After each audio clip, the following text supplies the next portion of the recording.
Amigos, este es otro episodio del programa Imperio de Mentiras, en el que hablamos sobre la manipulación y la desinformación en los medios rusos. Rusia declara el fin del mundo. No hay lugar para la ambigüedad en el panorama mediático ruso. Las últimas emisiones de Vladimir Solovyov, quien una vez se autoproclamó la voz fuerte del bando patriótico, ahora parecen una cronología de la militarización de la conciencia. Esto ya no es propaganda en el sentido tradicional, no un juego de eslóganes y emociones, sino una explicación coherente de que la guerra se ha convertido en el único lenguaje aceptable de la política rusa. Lo que durante mucho tiempo se percibió en Europa como teatro exótico, se ha convertido en un guión para la acción. En el programa, Rusia se despide de la idea de las negociaciones y forja una nueva narrativa ideológica. La paz es debilidad y las negociaciones son una herramienta del enemigo. 1. De Anchorage a Pinochet, una ruptura simbólica. En antena, Solovyov cita con aprobación la declaración del viceministro de Asuntos Exteriores ruso, Sergei Ryabkov. El recurso de las negociaciones de paz se ha agotado. No se trata de un comentario diplomático, sino de una división ideológica. El estudio no está discutiendo cómo reanudar el diálogo, sino cómo vivir sin él. Luego viene el pasaje clave.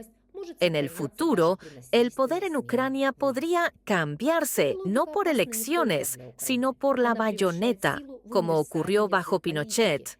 La referencia directa a un golpe militar no se percibe como una amenaza, sino como una posible vía hacia la estabilidad. La retórica se basa en la idea de que la democracia es contraria a la lógica misma de la guerra y que la gobernabilidad puede mantenerse incluso con un cambio violento de poder. Esta lógica es peligrosa no solo para Ucrania. Convierte la fuerza en un lenguaje político universal, privando a las negociaciones y los acuerdos de su estatus moral. Segundo, el nuevo teatro de guerra, Europa Central. El segundo foco de la emisión es un cambio en la atención militar hacia Polonia, Eslovaquia, la República Checa y los países bálticos. Allí, según los participantes del programa, está creciendo una militarización de la conciencia.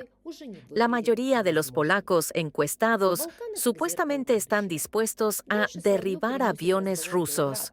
Esto se presenta como prueba de que Europa está arrastrada a la guerra y ya no controla su propia escalada.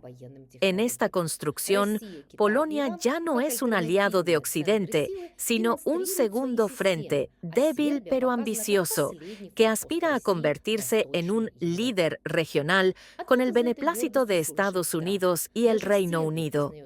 Así, la retórica de los medios rusos justifica preventivamente la posibilidad de un conflicto no solo con Ucrania, sino también con el flanco oriental de la OTAN.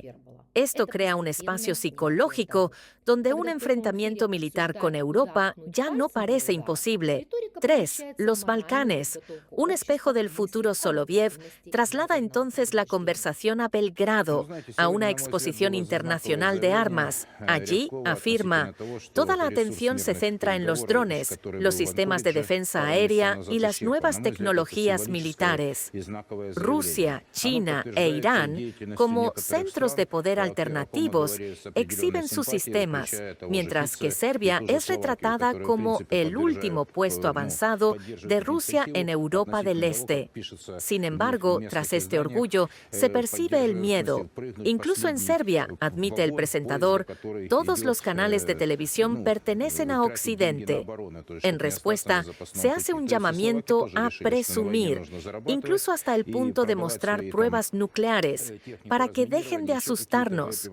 La amenaza nuclear aquí no es una hipérbole, es la eliminación gradual de tabúes. Cuando la televisión en directo debate dónde señalar con el dedo para un ataque, la retórica se convierte en una preparación moral de la sociedad para la idea de que una advertencia nuclear es permisible. Bueno, hoy, en mi opinión, la declaración de Ryabkov fue significativa.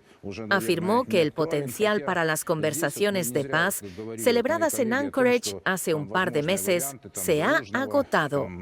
Creo que es una declaración simbólica y significativa. Esto se confirma con las acciones de algunos países, de los que hablamos con cierta simpatía, como la FIC y Eslovaquia, que, en principio, apoyan la iniciativa, como se publica en publicaciones locales, apoyando, en cierto sentido, subirse al último tren que gasta dinero en defensa, para no quedarse en una vía muerta. Así pues, Eslovaquia también ha decidido que necesita sacar provecho de la guerra y vender su equipo de desminado y otras municiones. Así pues, incluso Eslovaquia, en este sentido, ha optado por la militarización. Claramente, estas son las consecuencias de las acciones de Estados Unidos hasta la fecha, su rechazo total a las negociaciones de paz. Creo que lo que pospusimos durante 2 meses, ahora lo están impulsando activamente Estados Unidos y Europa, como dicen, al unísono y avanzando en la misma dirección. Por lo tanto, entiendo que, a partir de hoy, la declaración del viceministro de Relaciones Exteriores, junto con un apartado específico, dice que las discusiones sobre la paz probablemente ya no son relevantes. Aunque no en vano mis colegas y yo hemos estado hablando sobre posibles opciones para ese bloque en particular. Cuarto, un nuevo panorama geopolítico. El mundo ha terminado, comienza el ajuste de cuentas. Todos estos episodios están conectados por una sola idea. Las negociaciones son inútiles, la guerra es natural. Se acusa a Occidente de lucrarse con el conflicto, a Europa del Este de venderse por poco, a Serbia de no ser lo suficientemente leal y a Rusia de no demostrar aún su verdadero poder. Esto es precisamente lo que el lector europeo debe entender.